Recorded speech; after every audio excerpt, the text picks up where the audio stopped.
Hey Canucks fans, hope you're well. I'm here to break down all of the goals from the Vancouver Canucks 5-2 victory over the Columbus Blue Jackets. This game was notable because, not just because it was played at the same time the Taylor Swift concert across the street, but more importantly, Thatcher Demko back in the Canucks lineup. No, he did not play. He backed up Kevin Lankinen, but that means he's basically ready to play. And I'm not sure if that gave the Canucks a boost. Ultimately, it certainly didn't give them a boost to start off the game, as we will see. So, spoiler alert, the Columbus Blue Jackets score first, and this first play, this first goal is kind of a defensive mix-up. The puck goes into the zone, and you got Ashton Reese poking it to Sillinger here, who actually fakes going around the net, but then comes back and finds Olivier on the short, who beats Lankinen on the short side. Lankinen was actually looking to the right. This is actually a really nice goal when you look at it. You have to give credit where credit is due. So let's watch this. So there we go. There's Sillinger winning that race to the puck. And then Ashton Reese pokes it back to Sillinger.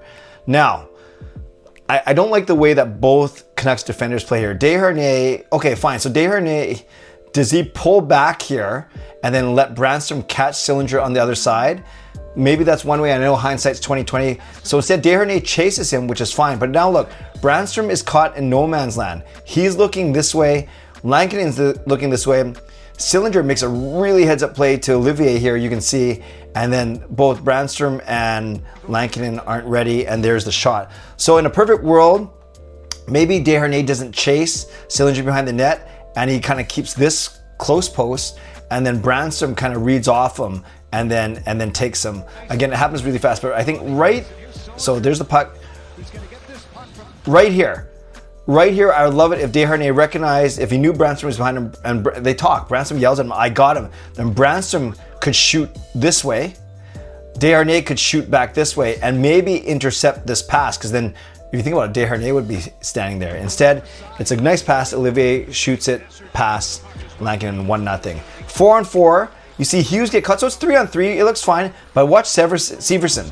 Look at him get on his horse. He goes, Susie makes a really bad read there, and then the puck's rolling, but this shot goes in past Lankinen, and it's an early 2-0 lead for Columbus. Another slow, sleepy start for the Vancouver Canucks, and of course it happens at home. So what happens here? Well, the Canucks seem to have everything, not in control, but it's a 3-on-3, but Severson rips down the side and beats Besser down the side. Meanwhile, Susie, and London Farrell made this point on the broadcast. Sushi, yeah, I'm very hungry. Susie probably should have stayed in the middle, but instead, for some reason, he went after this Columbus guy on the point. And now look at all this room. Just imagine if Susie was a little bit over here, then he could at least challenge Severson before he shoots it. The puck is on edge, so you can see it's not flat. So that actually makes it hard for Lankinen to save it.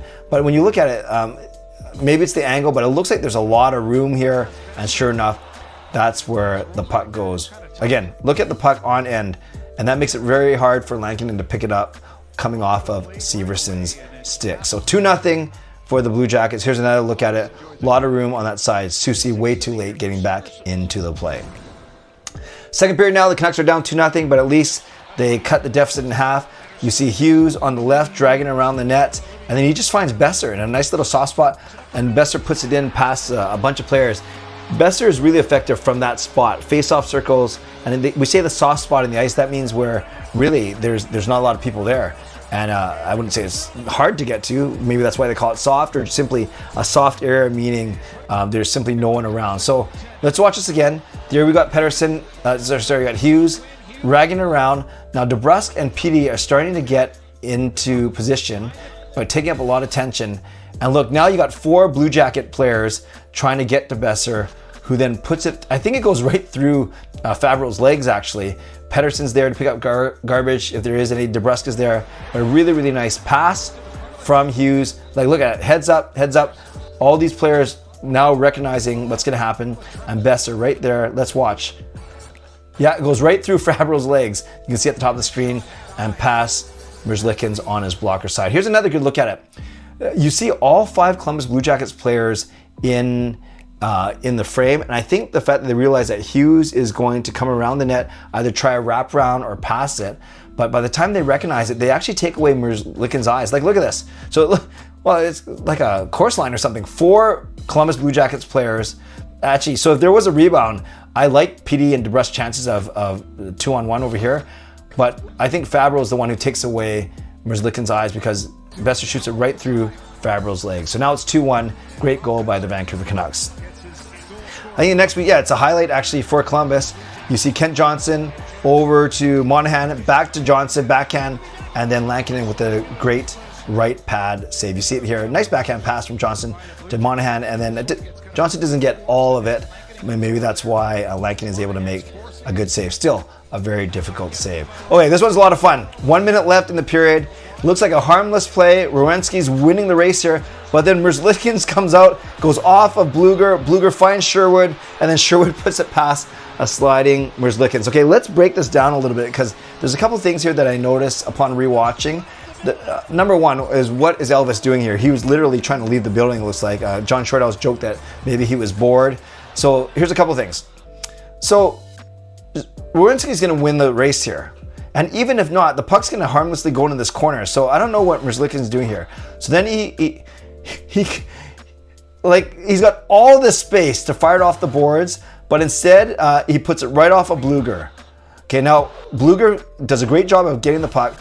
Now watch this. As Merzlikins comes back, Zach Werenski's in a really good spot to block the shot, right? And defenders do this a lot. Remember, Alex Edler used to always do this for the Canucks. But with Merzlikins sliding back, skating back to the crease, Werenski actually has to move out of the way so he doesn't get hit by Merzlikins, or he doesn't get in Merzlikins' way. And by moving out of the way, it actually creates more room for Sherwood to score. I'll show you what I mean. So here he's charging back. Blueger, excellent sense to give it back to Sherwood instead of shooting himself. My point still stands true about Werenski having to move out of the way for Merzlikins, but I just realized that it's actually after the puck has gone past. So the puck goes past, but you can already see that Werenski has to move a bit to his right because, see, just that little move because Merzlikins was sliding back. Now I don't know if Werenski would have saved it. It's so hard to say, like it happened so fast. But again, Blueger, look at this. His head's up. You can see his head's up, and he puts it on. Nice flat pass for Sherwood, who gets a lot of it actually. And there you see. So once again, I think you'll see it here. So right here, Werenski's in position to stop. Right here, Werenski's in position to stop this shot. But as Merzlikins start to come back, Werenski's already moving to his right to get out of Merzlikins' way, and that's exactly where the puck goes. So I don't know if Werenski would have saved it, but that's exactly where Sherwood shot it. And then he's shaking his head, and Werenski, as a good teammate, comes over and says, "Don't worry about it." Okay, 2-2. Susie, a great pinch on the line. Now it goes, Garland fights for the puck, and Garland goes around the net and just finds Suter. Again, a soft spot in the ice. That soft spot is where it's not hard to be there because no one is hitting him. And I think Merzlikins should have had this. Maybe that weird goal, the 2-2 goal, was probably the turning point in the game, admittedly. But then this one is a nice pass by Garland. Look at that. Heads up, backhand pass, flat. And I think Merzlikins can see. It's not screened, but it goes off his right pad, off his right arm, and then trickles over the line. So 3-2 Canucks. Now they're on a power play. It's Hughes to Boeser, back to Hughes, shatters a stick, and then DeBrusk has enough time to actually get a stick on it and put it past Merzlikins. DeBrusk said after the game that he was actually gonna just be there for a rebound, but he just so happened to react fast enough to get a stick on the errant shot from Hughes. Again, Hughes breaks his stick while he's trying to do that one-timer. So here we go, Boeser to Hughes. Hughes drags this defender away, back to Boeser. Boeser's got a lot of time, but now this guy's got to think. Goes back to Hughes. Hughes, you see his stick breaks in his hand, and then DeBrusk sticks out his stick and then puts it through Merzlikins' pads. This is the final goal for the Vancouver Canucks after a few repeated missed attempts at the open net. Is Pius Suter again, who I call Pius Shooter. I've been calling him that for the past year. The Canucks have picked up on it. I'm not saying they copied me, but I think they copied me. But that's just who cares, right? The Canucks are winning, so we can call him whatever we want. But Pius Shooter with his second goal of the game, good aim, puts it in the short side of the empty net. And then we do not get to see who who actually goes to Kevin Lankinen first. You know, I have this theory that it's always Tyler Myers. For the most part, Philip Hronek broke that streak a few games ago, but we actually don't know who goes to Kevin Lankinen first because they put the camera on Pius Shooter, who had scored the 2 goals for the game. So, Canucks fans, there we go. It wasn't pretty. It was pretty ugly actually after the first period and a half, but the Canucks, to their credit, picked up the game in the second period, and especially in the third, winning the first game of their 6-game homestand 5-2 against the Columbus Blue Jackets. As always, I want to know which highlights stood out to you and why. Is there something that I pointed out to you that you did not notice? Is there something that I missed that you want to point out to me? Leave it in the comments below. I love to read, react, reply, and I especially love to read. I love to read what you guys have to say about these breakdown videos. I want to give a shout out to my sponsors, Vanity Experts Real Estate, Coach Patrick Lou, Weight Loss Coach.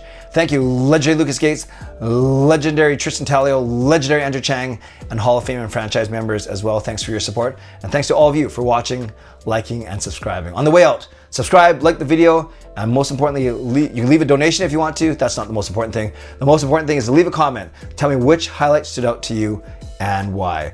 Over the weekend, if you're a member, look for my members Ask Me Anything post. My shout out for questions.